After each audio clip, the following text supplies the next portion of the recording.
Pero esta situación no puede continuar. Así como estamos discutiendo sobre una eventual consulta popular sobre una asamblea constituyente cuya elaboración y procesamiento duraría probablemente 2 años y en la que vamos a discutir incluso cómo se compone. ¿Esa es la prioridad nacional? Se han vuelto locos. Estamos agobiados por la crisis económica, la pandemia que todavía no termina, la inflación, la recesión que nos está mordiendo los tobillos, que vamos a tener inflación y no va a haber chamba. Esa es la realidad de los peruanos, la inseguridad, la crisis del sistema de salud pública, la crisis de los colegios, la falta de infraestructura. En el Perú, tal vez uno de los principales problemas del momento es qué hacemos para reencontrarnos.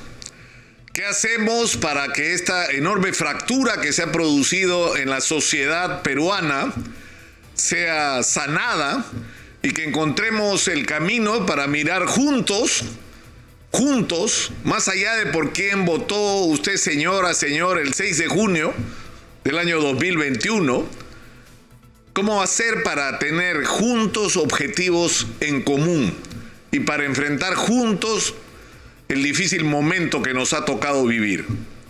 A mí se me ha atribuido, en algunos casos de manera grotesca, irreverente, difamatoria, la responsabilidad de que el presidente Castillo sea lo que es, el presidente de la República.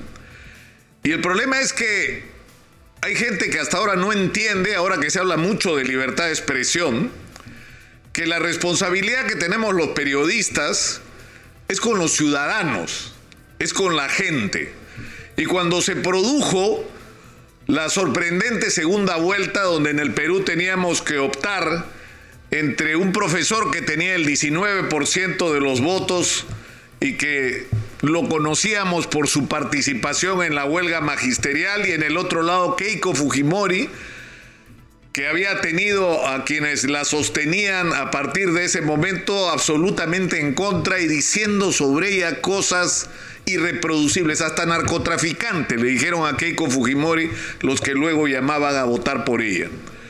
Y en ese contexto nosotros tomamos la decisión de que habían 2 candidatos y que los 2 candidatos tenían que ser escuchados y que eran los ciudadanos los que debían decidir y no nosotros, los periodistas, y que los medios de comunicación no podíamos convertirnos en maquinarias de una u otra opción política en parte de los equipos de campaña, porque eso era renunciar al sentido de nuestra profesión, al respeto por ella, que es el respeto por el derecho del ciudadano a decidir por sí mismo.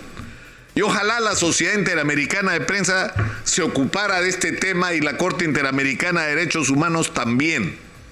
Lo que ocurrió en la campaña electoral fue vergonzoso, porque la inmensa mayoría de medios de comunicación se convirtió en parte de la campaña de la señora Keiko, y que encima de eso hicieron como eje de su campaña la acusación al profesor Castillo de terrorista. Pero eso les compete a ellos. Lo que nosotros hicimos acá en Exitosa es abrir el espacio.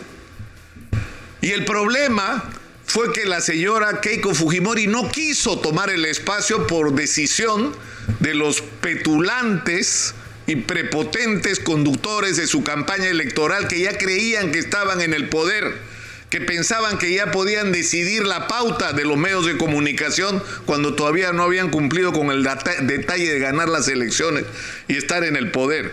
Y decidieron, porque fue decisión del equipo de campaña de la señora Keiko, no venir a Exitosa.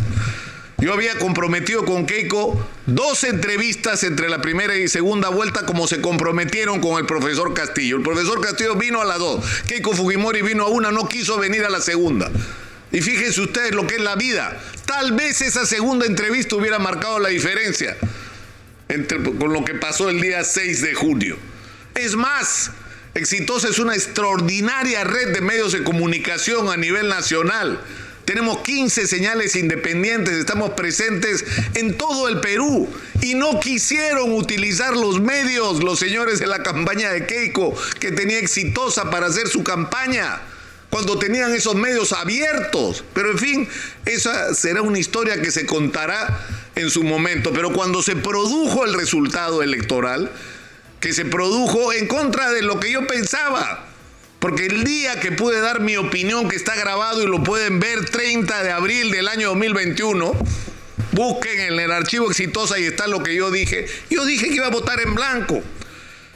Y di mis razones sobre Keiko Fujimori, las di también sobre el profesor Pedro Castillo, y dije que el principal peligro que yo percibía con el profesor Castillo no era el comunismo, porque él venía de Perú Posible, sino su alianza con un grupo como Perú Libre, que más allá de una ideología recalcitrante, lo que había sido en la realidad del ejercicio del poder en Junín, era un gobierno ineficiente y corrupto, y que eso era una amenaza para el Perú. Y acá le dijimos al profesor Castillo que si alguna deuda tenía con el señor Vladimir Cerrón, se la había pagado de lejos, con esa tremenda representación parlamentaria que no correspondía de ninguna manera a lo que era Perú Libre como partido. Y le dijimos también al profesor Pedro Castillo que la mitad del país había votado en contra de él, y que la gente que había votado a favor de él no había votado por el programa del señor Cerrón, había votado porque en el Perú no hubiera corrupción como había ocurrido en las últimas décadas, porque gobernaba un hombre que podía interpretar el sentimiento de la inmensa mayoría de peruanos que querían que ese gran crecimiento económico se trasladara a sus vidas cotidianas, cambiándoles las condiciones de vida. Y que ese mensaje tenía que ser recibido y que él tenía que gobernar para todos los peruanos. Lamentablemente, 9 meses después de haber insistido hasta el cansancio y con una paciencia oriental, la cantidad increíble de errores que se han cometido, la falta de visión con respecto a la enorme responsabilidad que se tiene. Agobiados, es cierto, por el Congreso de la República, obsesionado con la vacancia, que finalmente es paradójico. El mejor aliado o la mejor aliada del señor Vladimir Cerrón es Keiko Fujimori, porque como atormenta al profesor Castillo con el tema de la vacancia presidencial y el que lo salva de la vacancia es Vladimir Cerrón, ha terminado echándose a los brazos de Vladimir Cerrón, y así es como estamos. Monseñor Barreto dijo acá en Exitosa que él tenía la esperanza, que esta era la última oportunidad, que el presidente sí podía corregir. Es decir, ya le hemos dado demasiadas oportunidades a todos. Yo creo sinceramente que lo que el Perú necesitaría hoy es un gobierno de transición y elecciones adelantadas. Porque con esta clase política que tenemos en el Ejecutivo y el Congreso no vamos ni a la esquina. Pero eso es mi convicción personal, es la mía. Y lo digo, a mí, es decir, ¿de qué me pueden acusar los castillistas en este momento si les hemos dado el espacio para que hablen, para que se defiendan, para que se expresen con libertad? A nosotros nos pueden acusar de haber actuado como otros medios de comunicación. Nosotros servimos solo a los ciudadanos. Nosotros no servimos a otro interés. Y en el momento que detectamos y percibimos que el interés ciudadano reclama que haya una salida tan drástica como que se vayan todos, lo decimos, porque no podemos esperar. Pero yo creo que este es un momento crítico de la vida nacional.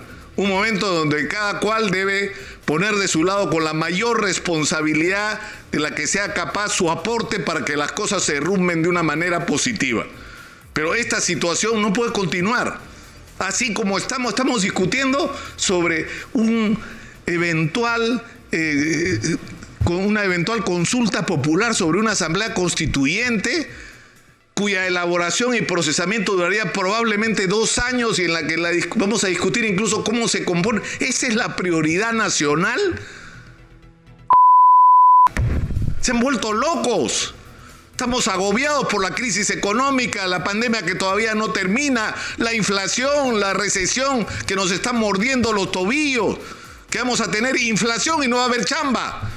Esa es la realidad de los peruanos, la inseguridad, la crisis del sistema de salud pública, la crisis de los colegios, la falta de infraestructura.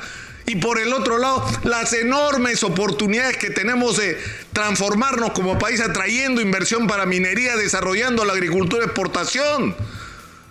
Es decir, en eso deberíamos estar. Estamos discutiendo la Asamblea Constituyente.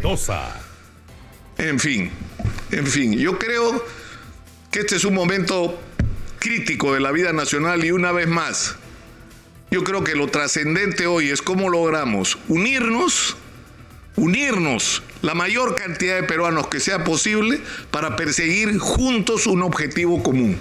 Y yo creo que ese debería ser adelanto de elecciones y un gobierno de transición de gente técnica y capaz que esté a la altura del reto que las circunstancias exigen. Ojalá que esto sea posible.